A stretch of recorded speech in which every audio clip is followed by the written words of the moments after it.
Howdy. Howdy, Shasta College, Humanities 2. Summer session. How we all doing?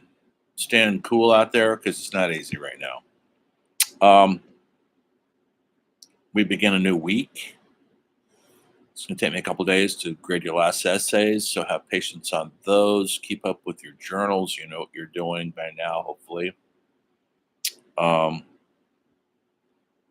Concerning the due dates on things, someone asked me, why aren't the papers due every week at the same time? Well, they aren't.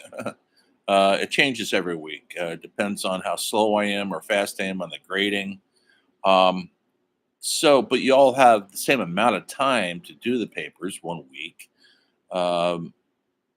This next one that I'll sign this week will be on. There's going to be two things I'm going to sign this week. You're going to have a quiz on cinema, and you're going to have a paper essay to do. Both of these things will be due next week. Don't worry, it's a take-home quiz on a documentary that you guys are going to have to watch over the weekend, and that's what the quiz is going to be based on. But I won't sign it yet, so don't worry about that. I'll sign the paper towards the end of the week. Also, essay on cinema, film. I'm not sure what yet, what topic, a director, possibly, or an era, or something like that. A genre, maybe. You pick the genre. Do you have a favorite genre? Category of film, westerns, probably not westerns, film noir, rom-coms, sci-fi, horror. Yeah, maybe that. Okay, so on the discussions,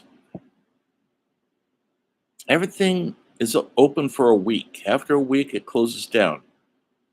If you scroll down on Canvas, you'll see the due dates. That's how it works. I'm going to sign a discussion today on a film I want you guys to watch. Yes, we're going to cram a lot in the next week. You're going to go online to YouTube. I'll post it. You're going to watch a film called A Trip to the Moon, the earliest sci-fi movie ever made, 1905, and you're going to discuss it in the discussions. What is happening? What do you see happening? What does it look like? Everything about it. But yes, it's a silent film, folks, and it's in black and white. You don't have to discuss that. That's just how everything was until about 1927, and that's when sound came in. And about 1937, that's when color came in. So we're a long way from having color film. Anyway, more on that later. I'll post all that, and you'll see it. I'll post it in the announcements and put it on the discussion board. Early cinema. You want to look at chapter 13 in your, I think it's chapter 12 in your book. I posted it. I posted a brief, not a brief, but a kind of a lengthy part 2 documentary Martin Scorsese put together. It kind of gives an overview of his expert opinion on what is important in cinema, what directors do, how important are they to the movies, yada, yada, yada. Watch it and learn.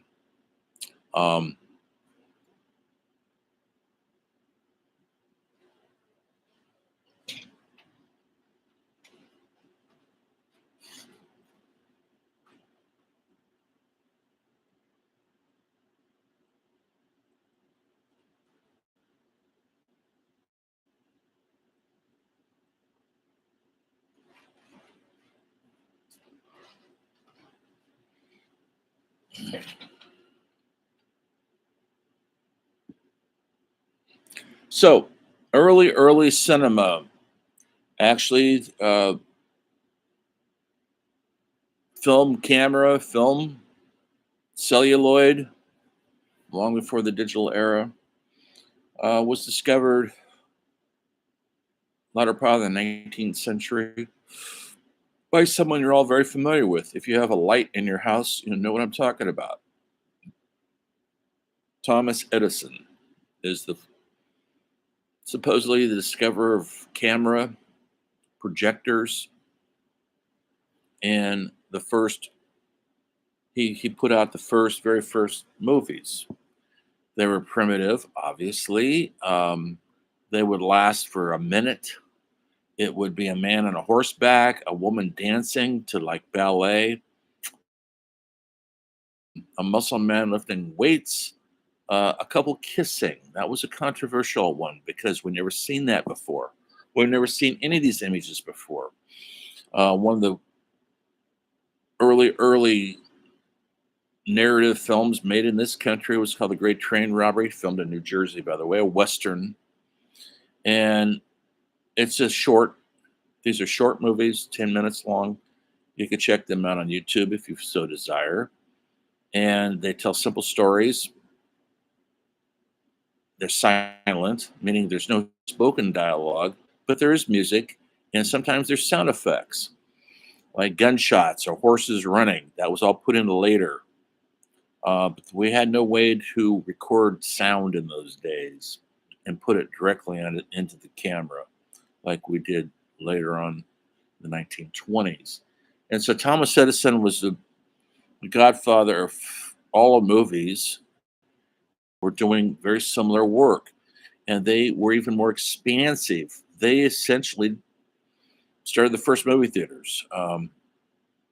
The idea of screening a film and projecting them on the big screen for a collective audience was a revolution. Cinema is our collective art form. It needs an audience for it to succeed. I mean, all of the arts need an audience, but they're usually viewed sometimes like paintings, one painting at a time. Plays is not needs an audience, obviously. Symphonies need audiences, but those are live events. Cinema is not. The images up there were filmed before. You're seeing them, and it's all new. And it was such a phenomenon that it spread through the country pretty fast. Uh, the old days, they would watch these films in what they call Nickelodeons. Put a nickel into a machine, and you watch it through a machine, and it'll be a quick, like I said, a horse running, a woman dancing, ballet, a couple kissing, and then they put it in another nickel. People couldn't get enough of these things. Someone thought, well, maybe we should try to tell a story. And so they started telling stories. Trip to the Moon, made in 1905, 03, right in that area, in France, was one of those such early experiments. And please do watch it and try to enjoy it. It's hard not to laugh at it because it's so primitive looking and silly, but that's what films looked like in those days. They quickly sophisticated. They got more sophisticated. In about 1915 or so, a director by the name of D.W. Griffith made a Civil War epic, and called Birth of a Nation. I'm going to post some clips for you to look from that for that. He invented camera movements.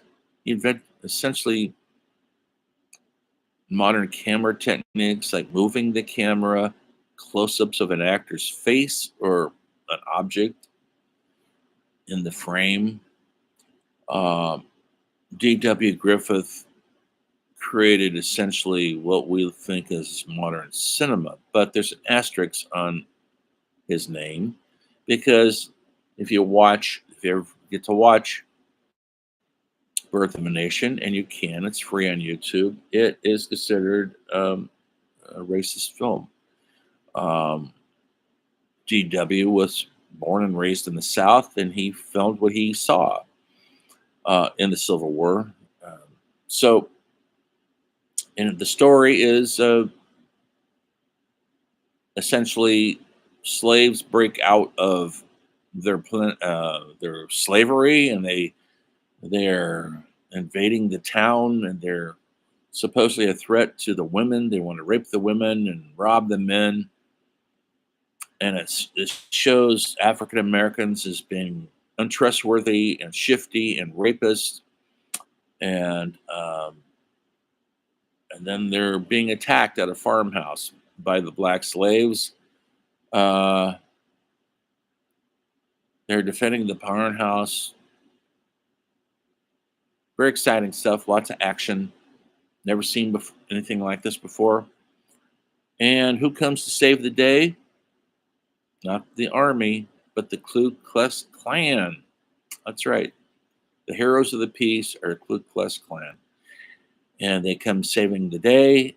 They save all the white people from the horrible black people.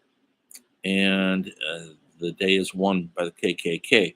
This movie was so popular in its day that the Ku Klux Klan, which was a small group of Southern racists out there, uh, in 1 year, their ranks raised by 100,000 because of this film. It inspired people to join up. It was so popular that Woodrow Wilson, the president we had during World War I, by the way, this would be in the 1914, 15, 16, in that area, uh, loved the film so much he showed screenings at the White House for his friends and dignitaries. Um, there became a backlash when the film started being reviewed by African American writers and critics who said you should take a look at this film again. It promotes stereotypes of horrible, horrible stereotypes that aren't true, and it props up a white racist organization as heroes. After that, it took a big tumble. People still look at it to this day for inspiration. George Lucas, your beloved Star Wars, Steve Spielberg, these people all know the advances D.W. Griffith did for cinema. Later on, Griffith, instead of apologizing for the film, made another film called Intolerance. It's essentially literally the story of man, from cavemen to Jesus Christ to the Roman Empire to modern times. And he tried to kind of make up for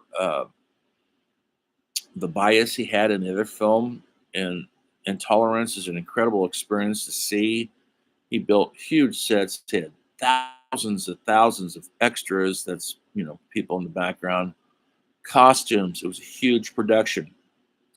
Um, he didn't do a lot after that. He was sort of the guy who made the racist film, and that's what he's kind of thought of as. And and here we are, all these years later, still talking about his movies.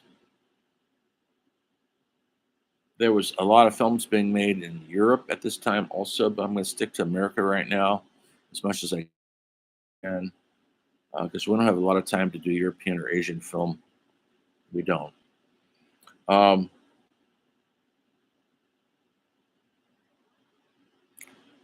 we go into World War One.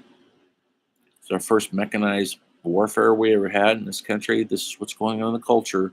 That's why it's important to know what's going on in the culture. It's the humanities element to this class.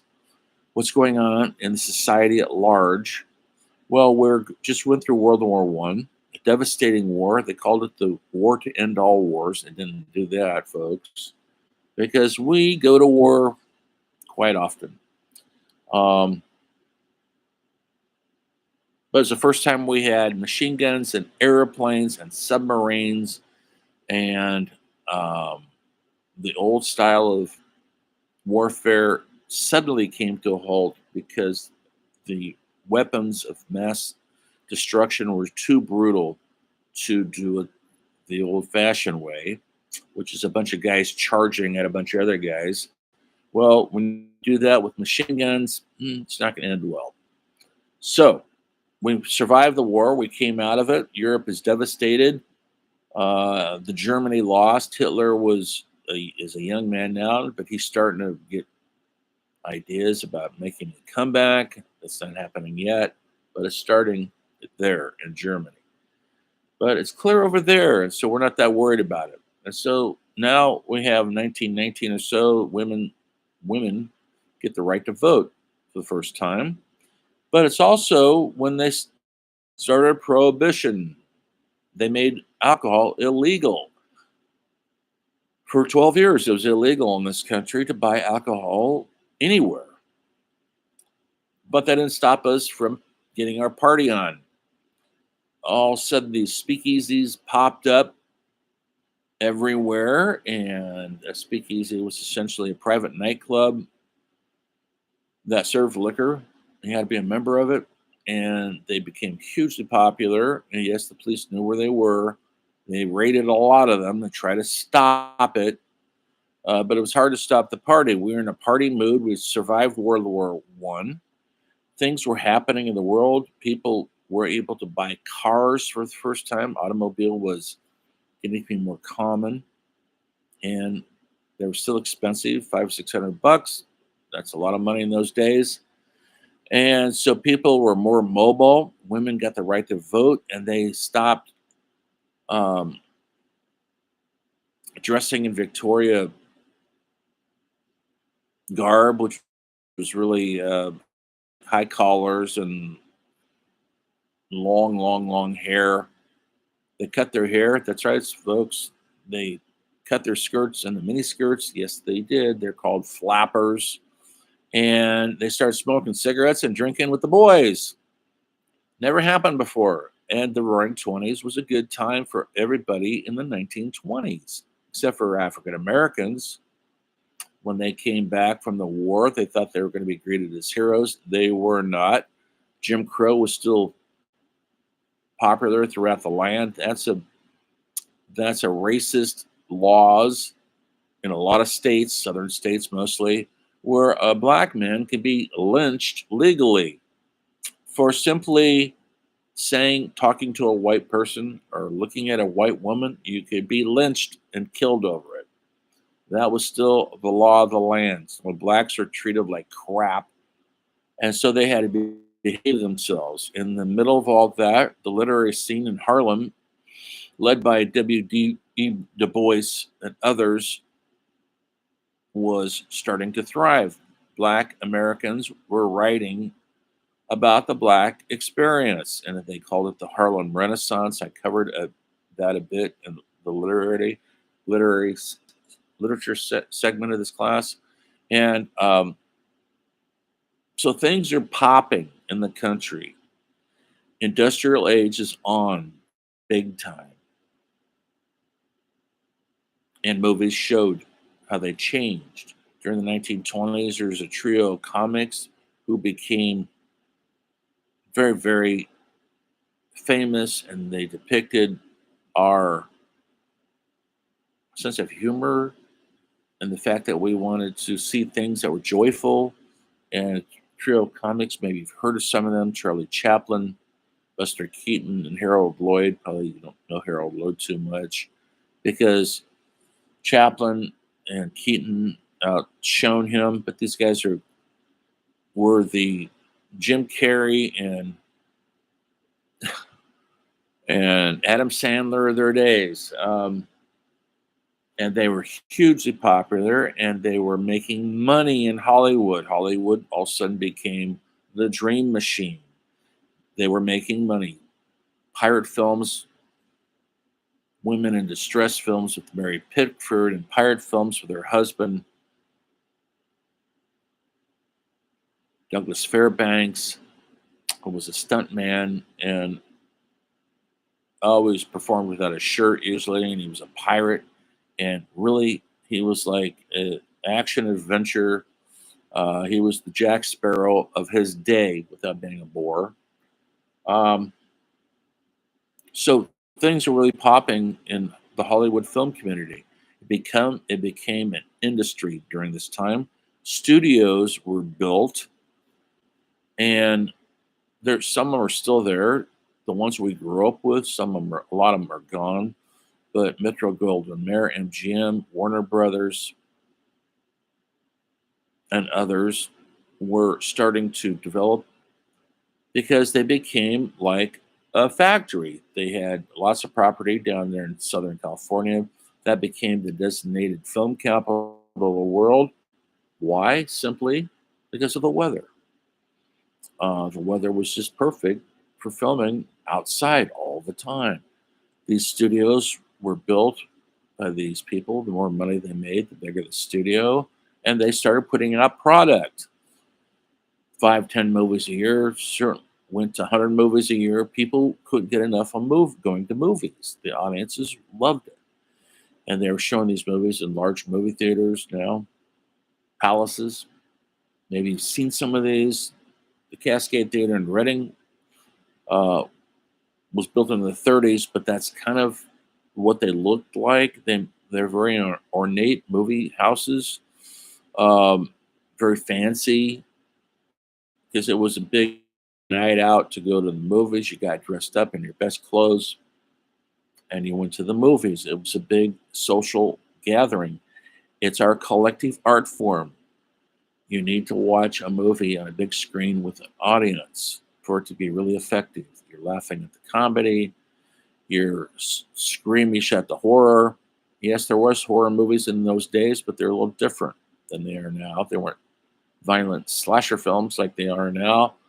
They were more subtle than that, but they had horror movies like Doctor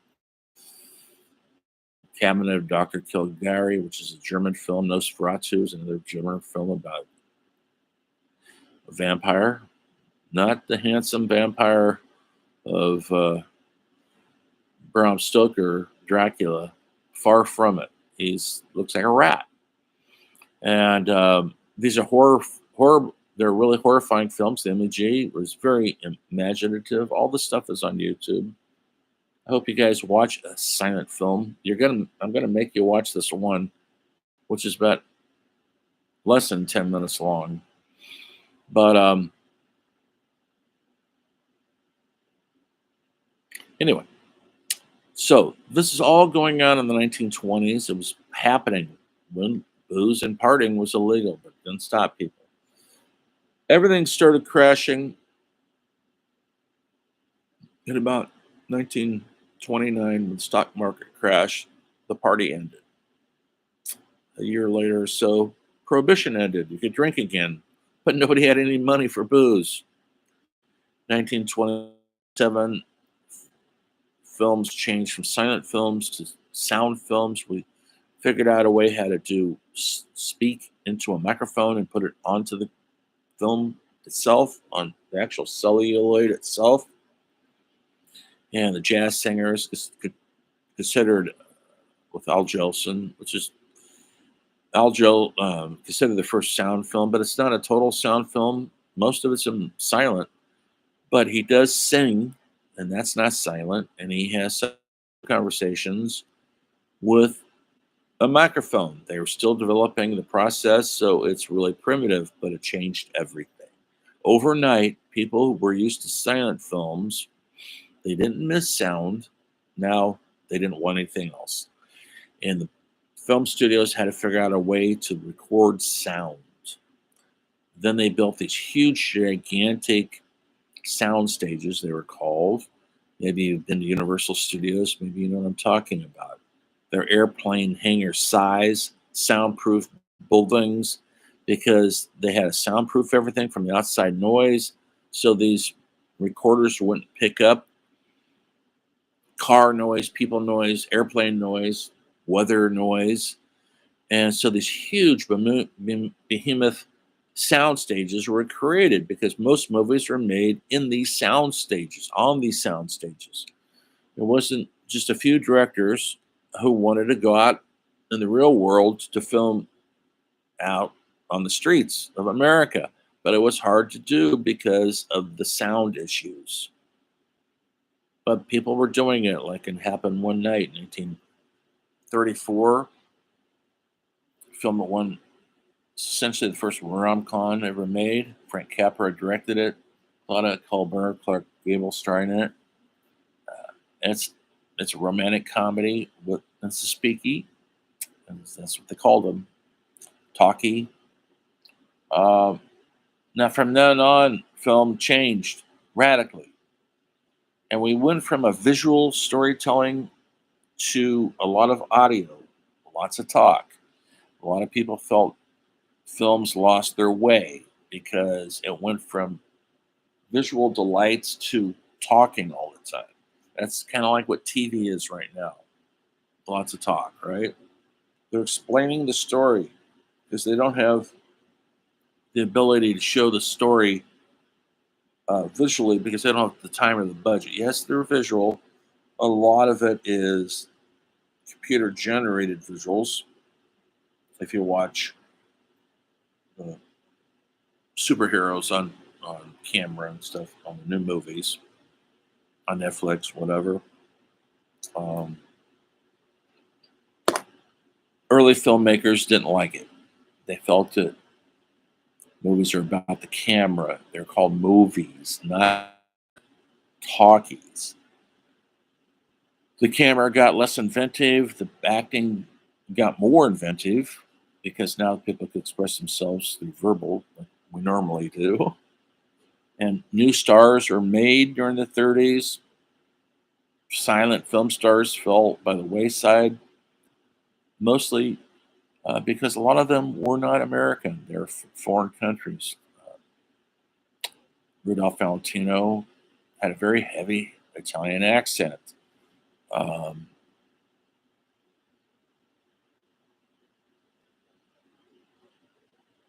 a lot of actors of those times, like Marlene Dietrich, really had to learn English fast. It was a new day, new ballgame.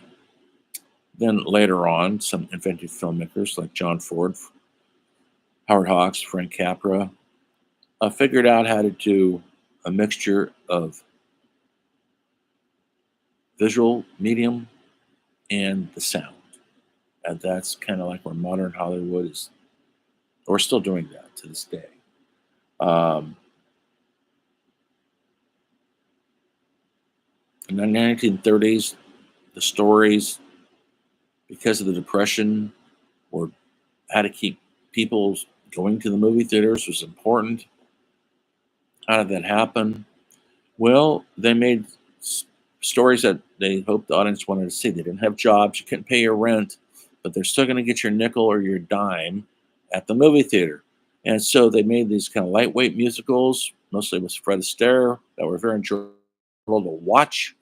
They're kind of fantasy storybook fairy fairy tales. They had these things called screwball comedies, which were essentially making fun of rich people, um, high society people, which was really popular with the audience.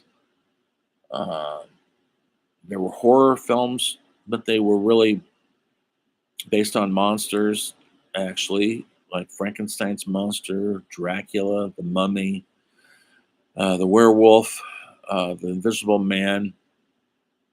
It's funny, none of those are women. Monster films became hugely popular because during this time in the early 30s, Adolf Hitler was starting to rise up in Germany. The Nazi Party was getting momentum, and we knew about it, but we didn't know how to address it or fight it yet. But we could fight monsters in our movies. It was our way of fighting Hitler in a way. Comics books became a popular thing of the day. And one of the first comics, superhero comics, was Superman. And his early comics uh, had Superman fighting Nazis. That's right, folks. Early comics of Wonder Woman. Wonder Woman was fighting Nazis. We could fight them in the comic book, but we couldn't fight them yet in reality. Americans were fed up with war. They didn't want to get involved in war. Hitler started making his move in the late 30s. And he rolled over Poland. He started bombing England, and people wanted help, but our Congress said, no, we're not getting involved until Pearl Harbor. Everything changed in 1941. We were in the war. The 30s ended on a high note in Hollywood. FDR was our president, Franklin Roosevelt, and he came up with this thing called the New Deal. And the New Deal was providing jobs and hope for people, and he got people back to work. And that led to the end of the Depression. Uh, and in 1939, the end of the decade, Hollywood produced maybe 100 of its greatest films ever produced in 1 year. And just to name a few of them, Gone with the Wind, Wizard of Oz, Stagecoach by John Ford, Wuthering Heights by William Wyler, and the list goes on and on. It was an incredible creative time in Hollywood, and it was on the march. World War II stopped it cold. I'm going to stop right there. Check out the film clips on I'm going to post today on modules, and I'll see you again as the story film continues. And remember, like Jean-Luc Godard said, the great French filmmaker, who's still alive at 92 and he's still making films, by the way, he famously said everything is cinema. Think about that as you look at YouTube and TikTok. When he said that in 1960, it seemed silly. It doesn't seem so silly anymore. See you next time.